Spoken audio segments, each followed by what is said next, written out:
нэг зүйлийг одоо тодтогч хэлэхгүй болохгүй байна. Одоо манай Абукер сайдын үгэнд гарч их шиг байна. Малчтын талаар бас шүүмжлэлтэй байр суурь гардаг. Үндсэндээ яагаад ингэ хөдөө залуу малч олдгоо илтсэн малчтын амьдрал ахгүй дордсон хүнд байгаад байгаа вэ гэхээр нийслэл хот болон төв суурин газарт амьдарч байгаа хүмүүсийг хямд мах идүүлэх энэ бодлогын зөрүү ерөөс малчтын олох ёстой орлого халааснаас нь авцсан юм а. Төр нь өөрөө нөөцийн мах гэж бэлддэг. Өөр ямар ч салбарт ажилладаг хүний бүтээгдэхүүнийг хямд байлгах гэж төр ингэж хичээдэггүй. Нөөцийн мах гэж олон мянган тооноор нь бэлддэг. Үнийн хүчээр унагадаг. Энийн чинь зөрүү ерөөс дандаа малчтын халааснаас гарсан юм а. Тэр зөрүүндээ тэр төр нэг тэр тэтгэвэр дээр нэг насны нийгмийн даатгалын шимтгэл дээр нэг хувь энтер ярьж байгаа юм. Өөрөөр хэлбэл өнгөрсөн жилүүдэд өнгөрсөн 30 жил малчтын халааснаас төр мөнгө авсан дам утгаараа. Тийм учраас ийм бодлого явдаг гэдгийг би нэгдүгээр хэлчихье. Тэгээд би их тодорхой асуучих. За тухайлах юм бол Абукер сайдаа та инх хамгааллын сайдын байс ахуулаа та ингэ бичиг явуулаад бас орлого гаргасан юм байна. Энэ журмыг хэрэгжүүлээ гэд. Тэгвэл та яагаад энэ оны 1 сард эхний улиралтаа багтаа журам батлагдана гэж олон нийтийн мэдээлэл хэрэгслэр мэдгдсэн. Хий саад болсон таны энэ бодлогод яг хин дээр очиж гацсан та нэг нэрлээч. Юм чи нэг эзэнтэй нэртэй баймаар байна. Бөөрөнхий биш. Хоёрдугаарт энэ төсвөр одоо жишээлбэл энэ оны төсөв тусгасан тусгай гэдэг асуудал танаа яамнах яриад байна. Гүч эхлээд малчид мөнгөө төлөхөөр энэ чинь 20-30 тэрбум төгрөгийг нэмэх байх юм биш үү? Энд ямар мөнгөө төлөвлөх юм гэдэг яг юм тодорхой асуулт байна. Гуравдугаарт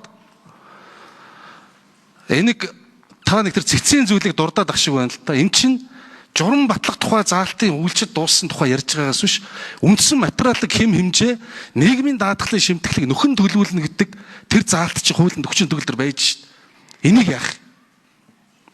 Хэрэгжүүлэх юм уу юу? Цаашдаа энийг хэрэгжүүлэхээр оролдох юм уу? Энийг ч юу чадахгүй гэж байгаа юм уу? Яг юм тодорхой 3 асуултад хариулт авъя. За Абукер сайд.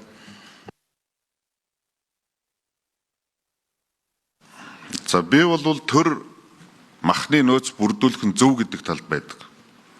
Яагаад гэвэл махны үнийн өсөлт буюу өргөн хэрэглээний барааны үнийн өсөлтөнд хамгийн түрүүнд өртдөг хүмүүс бол тэтгэвэр авахчд. Сая та бүхэн мах 40 мянга хүрэхэд юу болов?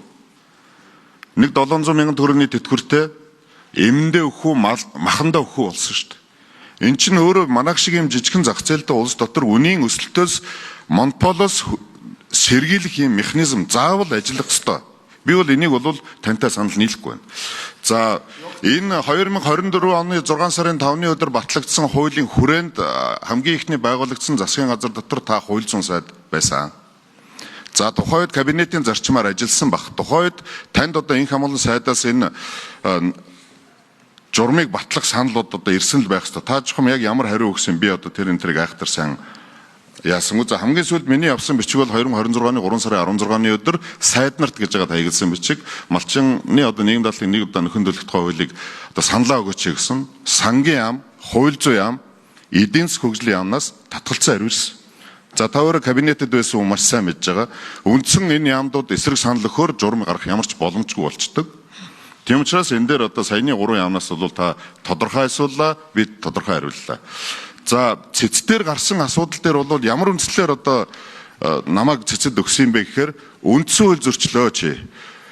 Жирийн иргэдийг болохоор 100% нийгэм даатгалын шимтгэлээ төлгөчөөд малчин иргэдэд болохоор таныг одоо нэг удаа төр даачаа гэж байгаа чинь үндсэн хуулийн одоо тэгш байх эрхийг зөрчсөн байна гэсэн үндслээр намайг надад цэцэд өгсөн.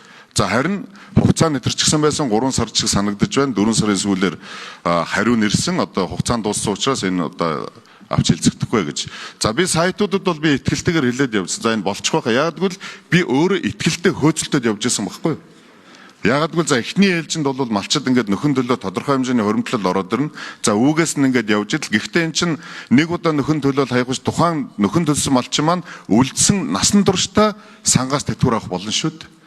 Тийм учраас та нар ингээд энэ нийгэм даатгалынхаа сангаа бүр дэндүү сарампаа болгож байна гэсэн зөвлөмжийг гадна дотны эдийн засагч экспертүүд, олон улсын валютын сан, Дэлхийн банк энэ төр ингэсэн одоо та нар сая одоо тэнд нэг эмэгтэй тодорхой хэллээ шүү дээ. Бид нар одоо та нараас ямар нийгэм даатгалын шимтгэлийн төлөөдөг гэж гуйсан юм уу гэж.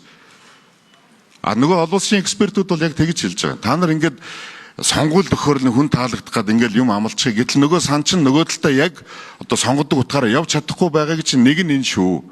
За нөгөө талдаа цэргийн тэтгэврийг бас ярьдаг 23,000 орчим иргэн. Гэх зэрэг бид нар эдгээр ерөөсөө одоо зарим эдийн засгч улс төрчдийн хэлдгээр бид нар сангаа яг сонгодог утгаар нь аваад битгий улс төржүүлээд байгаа.